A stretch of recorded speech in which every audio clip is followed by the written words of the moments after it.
We also have the management of Karnataka Bank joining us. Mr. Srikrishnan, MD&CEO, is with us on the show.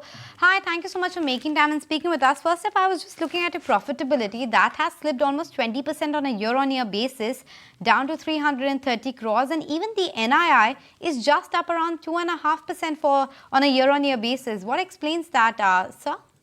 So, on a half-yearly basis, actually 700 crores is the all-time high for the bank. So, it is not something that, it is by any standard low. That's first thing. Second is NII is being measured in two parts. One is that, there is a growth in the advances figure, which is substantial, which you would have seen.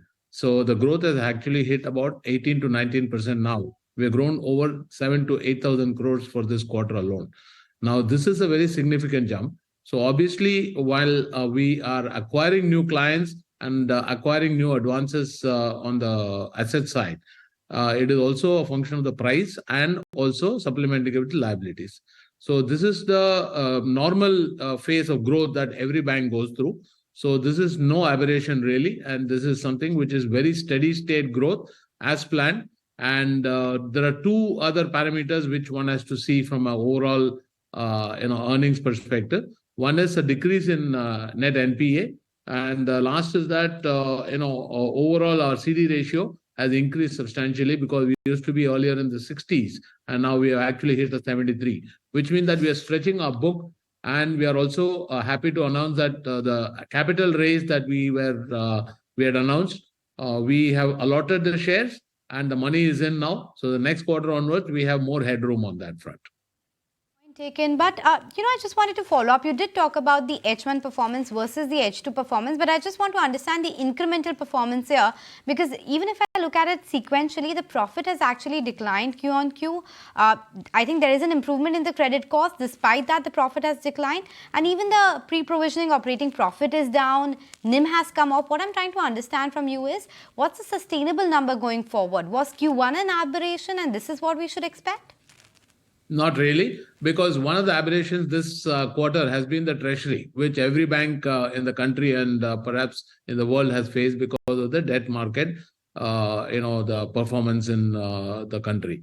So because of multiple reasons, we have had a treasury depreciation higher amount this quarter, and that explains actually the difference. But on an organic basis, operating profit and overall NII, actually we have been quite healthy. There is no reason to worry about this.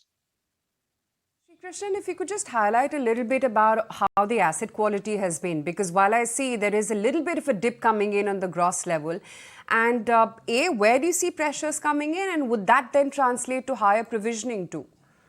Not really, because actually both on the gross as well as on the net, we have decreased it. In fact, on the net, we have decreased it from 1.43 to 1.36%. So the collections have been good. And even on an increased book on the gross basis, this is not actually in any way correspondingly been increased. So which means that, we are intact as far as the overall health of the book is concerned. And NIM is also protected. That's one part that I wanted to let you know. While this is essentially only one abnormal event which has happened, which is the treasury part, and that's true of every bank. But I guess that as and when the book picks up, the market picks up on the debt side, then we'll be back to steady state even on the treasury side. But the growth in the book has adequately or more than compensated for whatever otherwise we have lost. So the overall H1 number, which is including 2 quarters, we are on a steady state 700, and this is actually an all-time high for the bank.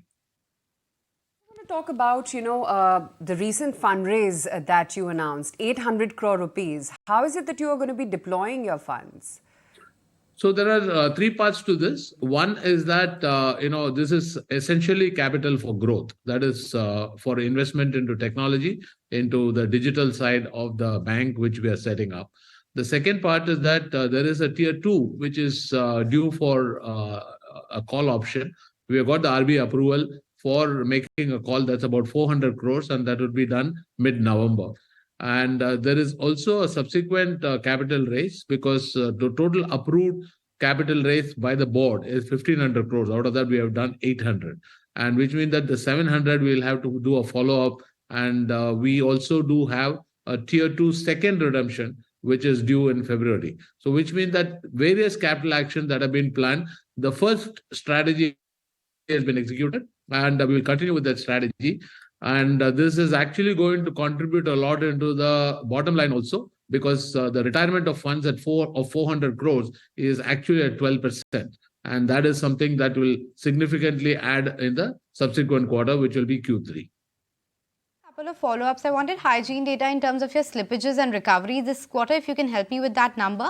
And you stick with your guidance of NIM of around 3.3 to 3.7% for the entire year? Absolutely. And we are at 3.58 right now. And we continue to maintain that guidance of 3.5 to 3.7. On the slippages, actually, it's been 0.52%. On the PCR, that's a very interesting number. We are at an all-time high of about 83%.